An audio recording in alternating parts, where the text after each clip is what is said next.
आपने last chapter में vector quantities के बारे में तो सुना था, लेकिन इसमें हम एक वेक्टर स्टडी करेंगे।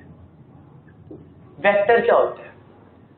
सो वेक्टर इज, आप कोई भी आपके पास फिजिकल क्वांटिटी है, जैसे आपके पास वेलोसिटी थी, जैसे एक्सेलरेशन थी, डिस्प्लेसमेंट थी, तो आप किसी भी फिजिकल क्वांटिटी जो कि एक वेक्टर क्वांटिटी हो, कोई भी फिजिकल वेक्टर क्वांटिटी को एक मतलब लाइन से रिप्रेजेंट करते हैं, जैसे ये। सो इसे वेक्टर बोलते हैं। इसको किसी भी वेक्टर क्वांटिटी को इस लाइन से डिनोट करने का क्या मतलब है कि जो ये वेक्टर होगा, ये उस क्वांटिटी की डायरेक्शन दिखाएगा। कि अगर मैं बोलूं कि वेलोसिटी, ये वेलोसिटी वेक्टर है, सपोज मैंने इसको बोला कि ये वेलोसिटी वेक्टर है, ठीक है। तो अगर ये वेलोसिटी वेक्टर है, इसका मतलब होगा जिस तरफ ये एरो पॉइंट कर रहा है, जिस तरफ ये एरो पॉइंट कर रहा है, वो तो उस वेलोसिटी की डायरेक्शन देगा मुझे कि जो बॉडी की वेलोसिटी है वो उस डायरेक्शन में है। एंड जो ये इस वेक्टर की लेंथ होगी, दिस वन, ये मेरे को क्या देगी? उस वेलोसिटी का मैग्नीट्यूड, उस वेलोसिटी का मैग्नीट्यूड। अगर मैं बोलूं वेलोसिटी मेरी 5 मीटर पर सेकेंड है, तो जो ये लेंथ है वो मेरे को क्या दे देगी? Length of vector gives magnitude of the quantity.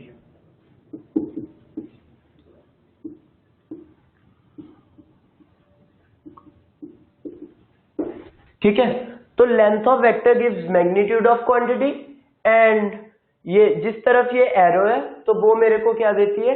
Direction of physical quantity, vector quantity.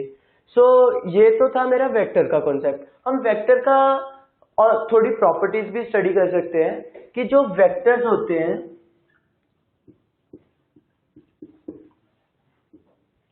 Can be resolved in two components.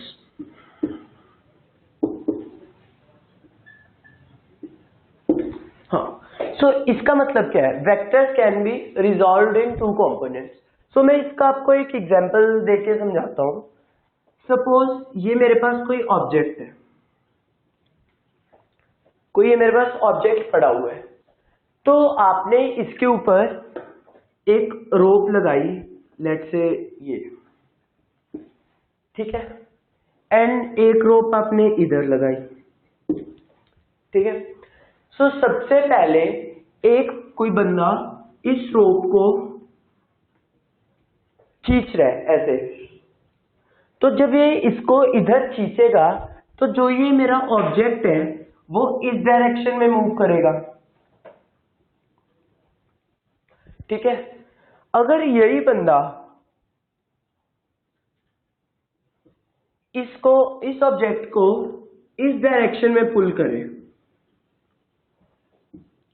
सो अगर ये इस ऑब्जेक्ट को इस डायरेक्शन में पुल करेगा, तो ये ऑब्जेक्ट इस डायरेक्शन में मूव करेगा।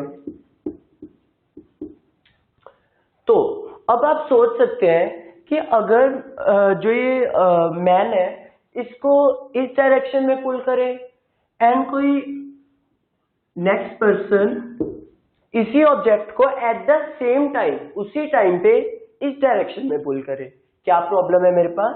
कि ये कोई ऑब्जेक्ट पड़ा हुआ है मेरे पास, उसके ऊपर दो रोप्स अटैच्ड है, this one and this one. So one person is pulling it in this direction, कोई एक बंदा उसको इस डायरेक्शन में खींच रहा है, और कोई नेक्स्ट बंदा उसको इस डायरेक्शन में खींच रहा है। तो आप कह सकते हैं कि जो ये ऑब्जेक्ट होगा उसका नेट मोशन किस डायरेक्शन में होगा? इस डायरेक्शन में। अगर ये दोनों उसको सेम फोर्स से खींच रहे हैं, तो आप बोल सकते हैं कि ऑब्जेक्ट इस डायरेक्शन में मूव करेगा। या फिर आप कह सकते हैं कि इन दोनों का इफेक्ट इस बॉडी पे सेम होगा अगर कोई बंदा उसको इस डायरेक्शन में खींचे। समझ आया? कि अगर कोई बंदा इस ऑब्जेक्ट को इस डायरेक्शन में खींचे, या फिर कोई दो बंदे उसको इस डायरेक्शन एंड इस डायरेक्शन में खींचे, तो दोनों का इफेक्ट सेम है, दोनों का इफेक्ट सेम है। तो मैं कह सकता हूं कि जो ये मेरे पास वेक्टर है, ये वेक्टर मीन्स ये मैं फोर्स वेक्टर दिखा रहा हूं कि इस फोर्स वेक्टर को मैं ऐसे और ऐसे इन दो पोजीशन में, इन दो वेक्टर में क्या कर सकता हूं, इसको रिजॉल्व कर सकता हूं। मीन्स जो ये वाला मेरा ऐसा वेक्टर है, इसको मैंने ऐसे और ऐसे इन दो वेक्टर्स में क्या किया, रिजॉल्व किया। रिजॉल्व करने का मतलब इन दो वेक्टर्स में इसको तोड़ा, ठीक है, this vector and this vector, जिसकी वजह से मेरे को इसका नेट इफेक्ट इस डायरेक्शन में मिल गया, ठीक है। तो ऐसे ये तो हो गया resolving vectors into its two components, ये उसके क्या हो गए, कंपोनेंट्स हो गए, ठीक है। सो इसके बाद हम नेक्स्ट स्टडी करेंगे addition of vectors.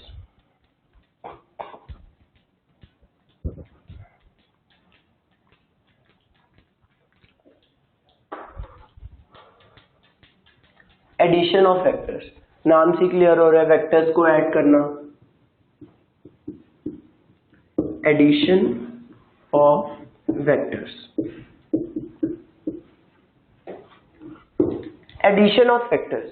So vectors को, आपको दो वेक्टर है आपके पास, उनको आपने ऐड करना है। वेक्टर का आपको मीनिंग पता है। सो लेट्स से मेरे पास एक ये वेक्टर है एंड कोई दूसरा वेक्टर ये है, दिस वन।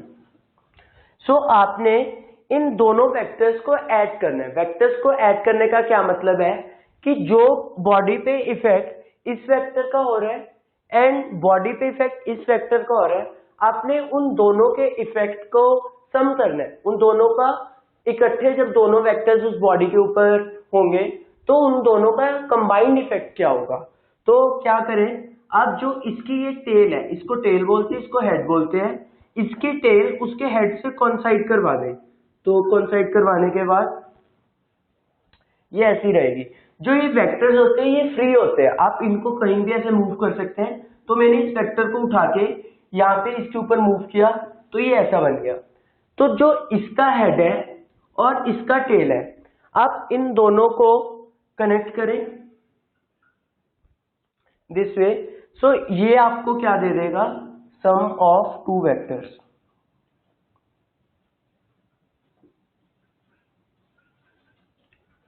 तो दो वेक्टर्स को सम कैसे करते हैं, ये वेक्टर है, तो एक की टेल दूसरे के हेड से आप जब कनेक्ट कर देते हैं तो जो आपके पास वेक्टर मिलता है that is known as sum of two vectors. Sum of two vectors, vectors को आप ऐसे डिनोट करते हैं कैपिटल लेटर से, ए वेक्टर। तो अगर ये मेरा ए वेक्टर है, ये बी वेक्टर है, ये सी वेक्टर है, so A vector plus B vector is equal to C vector, ठीक है। तो इसमें अब हम जो हमारे इस चैप्टर के लिए, ये तो बेस बनाने के लिए है, वेक्टर्स का बताया। सो जो इस चैप्टर के लिए रेलेवेंट है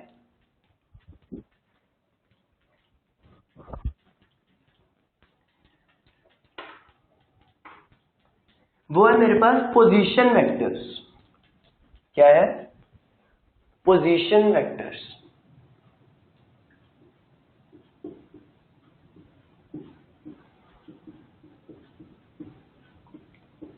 सो पोजीशन वेक्टर्स क्या होते हैं, अगर ये मेरे पास एक कोऑर्डिनेट प्लेन है,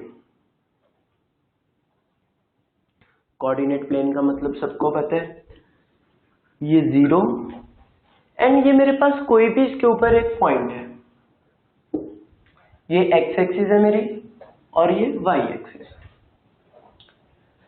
तो अगर मैं उस पॉइंट को, कोई भी मेरे पास उस कोऑर्डिनेट प्लेन पे पॉइंट है, अगर मैं उस पॉइंट को उसके पॉइंट ऑफ रेफरेंस यानी कि ओरिजिन से एक लाइन या फिर एक वेक्टर से उसको कनेक्ट कर देता हूं तो मुझे उस पॉइंट का पोजीशन वेक्टर मिलते हैं। लाइक ये मेरे पास कोई भी पॉइंट है एंड अगर मैं इसको ओरिजिन से कनेक्ट कर देता हूं इस पॉइंट को, तो मुझे ये इस पॉइंट का क्या मिलता है, पोजीशन वेक्टर।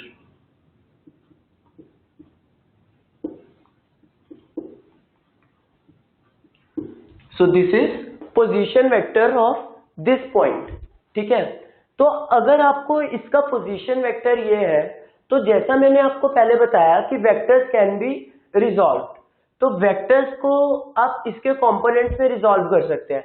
मैं कह रहा हूं कि इसको अगर मैं ऐसे देखूं और इसको ऐसे देखूं, लेट्स से ये मेरे पास कोई x, y पॉइंट है, x, y पॉइंट है, तो ये उसका क्या होगा, दिस एंड दिस।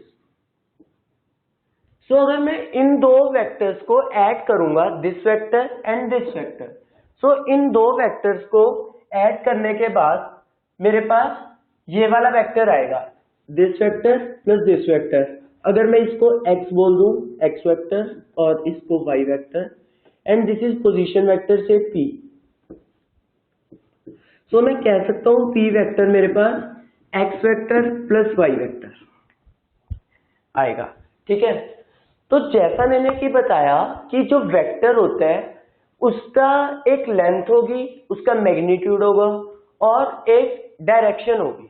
ठीक है, तो इसमें जो ये x वेक्टर की लेंथ है वो कितनी होगी, दिस x कोऑर्डिनेट, एंड उस वेक्टर की मेरे को डायरेक्शन दिखाने के लिए कि वो x एक्सिस की तरफ पॉइंट कर रहा है, तो उसकी डायरेक्शन दिखाने के लिए हम यूनिट वेक्टर का यूज करते हैं। यूनिट वेक्टर क्या होता है, it has magnitude 1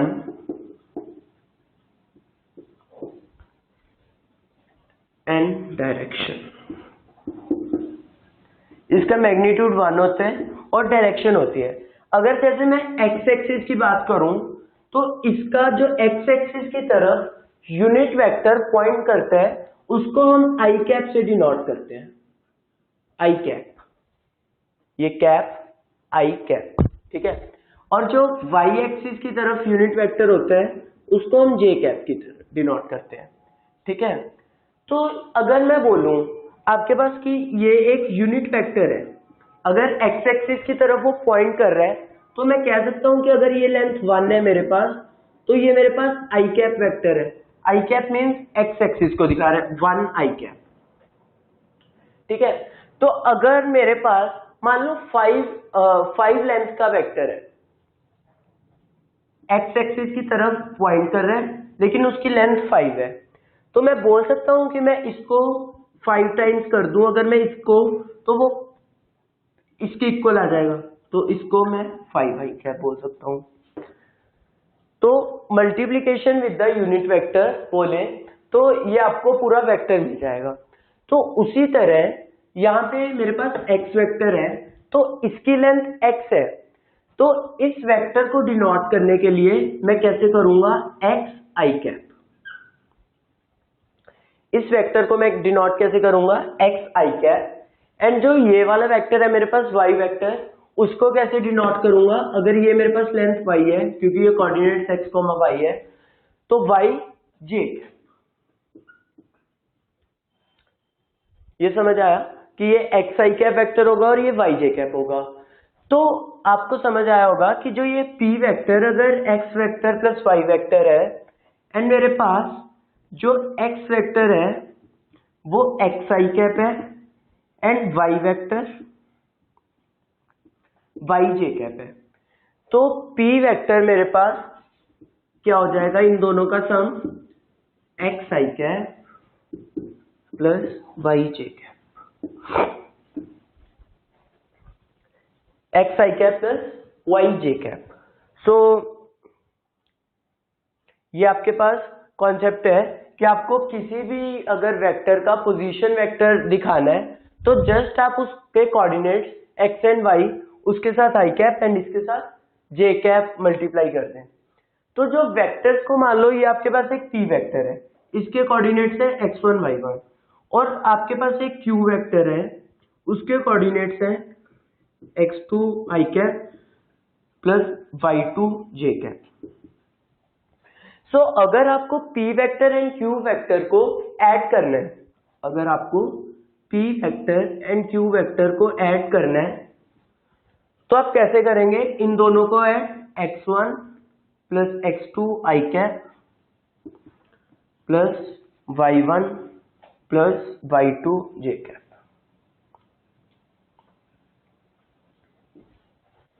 so x1 plus x2 I cap, y1 plus y2 J cap. So जो ये i वाला है ये आपस में ऐड होंगे एंड y वाले आपस में ऐड होंगे। ठीक है, तो ये तो थी एडिशन ऑफ वेक्टर। ये इस चैप्टर के रेलेवेंट इसलिए है क्योंकि मोशन इन 2D स्टडी कर रहे हैं, तो ये डिस्प्लेसमेंट के लिए ये आपको कॉन्सेप्ट सीख रहे हैं, तो ये